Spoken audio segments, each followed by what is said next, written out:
నమస్తే అండి. ఈరోజు నేను మీకు బొంబాయి రవ్వతో సిరా ఎలా చేసుకోవాలో చూపిస్తున్నా. ఫస్ట్ 10 to 15 బాదం సన్నగా తురుముకొని పెట్టుకోండి.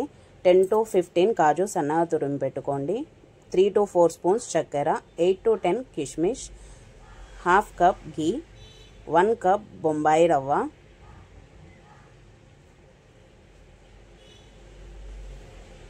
Half spoon elaichi powder,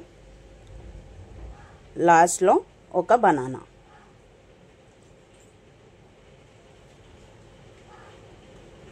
gas on చేసుకోండి. కడాయి వేడయ్యాక గీ వేడి చేసుకొని వేడైన గీలో సన్నగా కట్ చేసి పెట్టుకున్న కాజు గోల్డెన్ బ్రౌన్ వచ్చేంత వరకు వేపుకోండి. కాజు గోల్డెన్ బ్రౌన్ అయిన తర్వాత పక్కకు తీసి పెట్టుకోండి.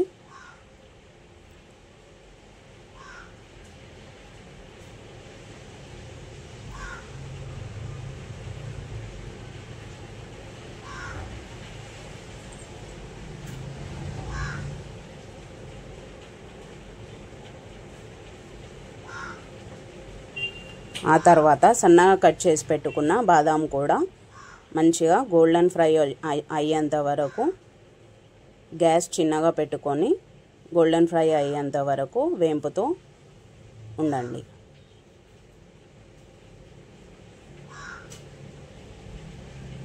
గ్యాస్ సిమ్లో పెట్టుకోండి. పెద్దగా పెడితే మాడిపోతాయి. గోల్డెన్ బ్రౌన్ అయిన తర్వాత బాదాం కూడా తీసి పక్కకు పెట్టుకోండి.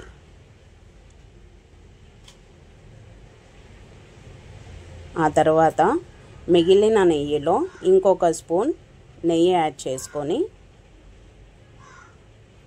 బొంబాయి రవ్వని వేసుకొని గోల్డెన్ బ్రౌన్ అయ్యేంత వరకు గ్యాస్ సిమ్లో పెట్టుకొని కలుపుతూ ఉండండి.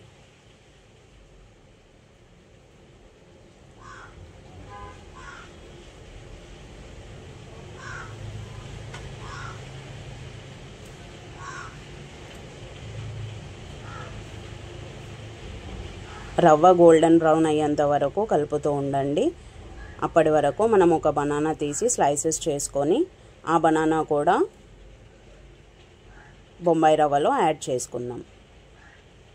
బనానా కూడా మంచిగా మ్యాష్ అయ్యేంత వరకు కలుపుతూ గ్యాస్ని చిన్నగా పెట్టుకొని కలుపుతూ ఉందాం.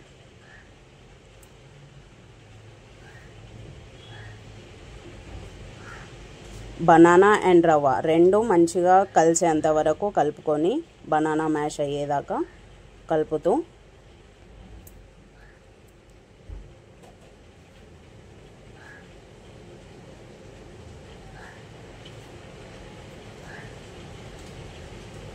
ఇప్పుడు బనానాను రవ్వ రెండు మంచిగా మిక్స్ అయ్యాయండి. బనానా కూడా మొత్తం మెల్ట్ అయిపోయింది. అందులోకి ఒక కప్పు బొంబాయి రవ్వకి 1 కప్, ఒక కప్పు బొంబాయి రవ్వకి 1 కప్పు పాలు వేసుకొని కలుపుకోవాలి.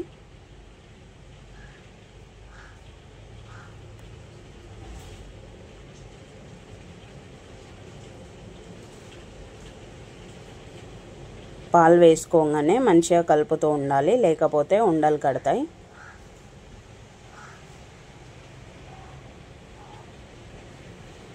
పాలల్లో రవ్వ మొత్తం కలిసేంత వరకు కలుపుతూ ఉండాలి.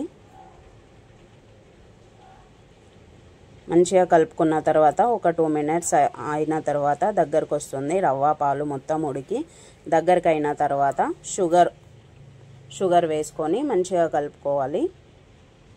షుగర్ మొత్తం మెల్ట్ అయ్యేంత వరకు మంచిగా కలుపుకోవాలి. ఆ తర్వాత హాఫ్ స్పూన్ ఇలైచీ పౌడర్ కూడా వేసుకొని బాగా కలుపుకొని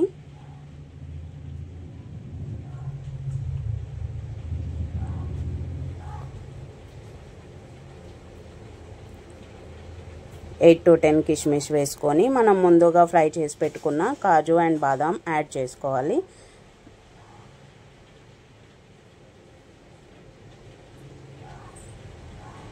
చూడండి రవ్వ ఎంత సాఫ్ట్గా అయ్యిందో.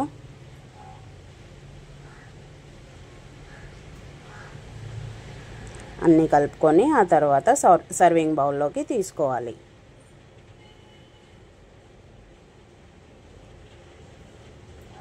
దేవుడి ప్రసాదం కోసం 5 మినిట్స్లో రెడీ అయ్యే ఈజీ బొంబాయి రవ్వతో షీరా.